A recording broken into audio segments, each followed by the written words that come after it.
Today we're going to answer the most important question to ever be asked ever. Will my cat Poutine be accepted as a Canadian citizen? We are going to take a quiz because, yes, there is an official government quiz that you can take to find out, will you be accepted into Canada, at least in Manitoba? So I found this out because one of my friends lives in Manitoba and has been trying to convince me to move up there. And I wanted to know what are the requirements. And apparently as part of the immigration process, there's a worksheet that you fill out. Now, I look at it as being more of an official government BuzzFeed quiz, but, you know, it is technically a worksheet, and it gives you a score out of 100.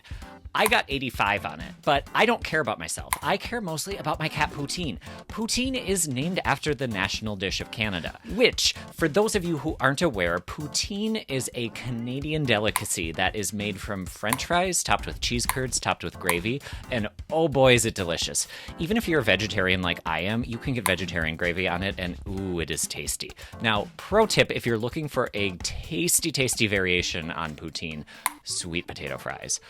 Ooh, man, sweet potato fried poutine is even better than the original. You are welcome for that culinary tip. So I pulled up the quiz, and I figure, why don't we go through it together and all find out together, is Poutine going to be a Canadian, or will he just be stuck in southern Canada, aka Minnesota, forever? Let's find out. Okay, so I'm going to pull up my screen here.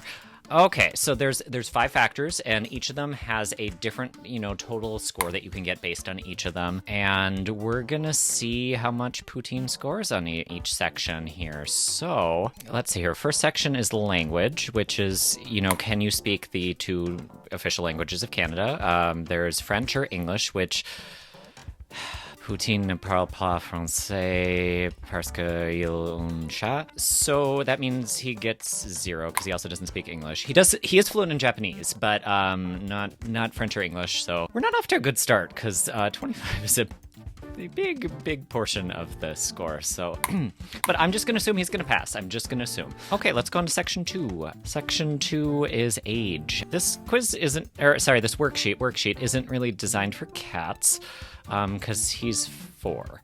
And I don't see 4 as an option on here, but I do see 18, so we're gonna just round up, and we're gonna give him 4 points out of 10, which is, yeah, not great. But he's above 0, so we're good there. Next section here is work experience. So how much full-time work experience does Poutine have? Well, I mean, he is employed as a cat, and he did get that job right as he was born. So I guess that's 4 years of work experience, which, he gets the full 15 points. So, okay, fine. Oh, everything is coming up Poutine, finally. We get the full 15, which means Poutine is up to 19. Yes, he gets 19 points, which is the legal drinking age in some parts of Canada, I think. This is not meant to be a factually accurate video. Okay, education is the 4th factor, and this score is also out of 25, so we really need to make up ground on this one. I did teach Poutine how to high five, and we did do a few tricks, so I guess that counts as a trade certificate in clicker training, or at least that's what we're just gonna round up here again. And yeah, 14 points. Poutine is up to 33. We are over halfway to 60. He's getting close. I think he's still gonna pass. We're gonna ignore math for a bit because math does not matter. The last one is his connection to Manitoba, which he doesn't have any close relatives there that I know of. I mean, he is a cat, so it's always possible that there's some cats up there that he could be related to, but I don't think so. And he didn't go to school in Manitoba. He did apply to the University of Winnipeg, but he didn't get accepted. So let's see here. I guess he technically does have distant relatives up there because cats. And we do have a friend who I'm assuming will sponsor Poutine. So 10 points. Great. And, bonus 5 points if we are planning on living outside of City of Winnipeg, which I don't know where we're going to live. I'm not going to count that one because I want to be honest with the Canadian government. I'm just not going to go for that one, so we're just going to take the 10 points, and that means that Poutine is up to, 43. He only scored 43 points, which is less than 60.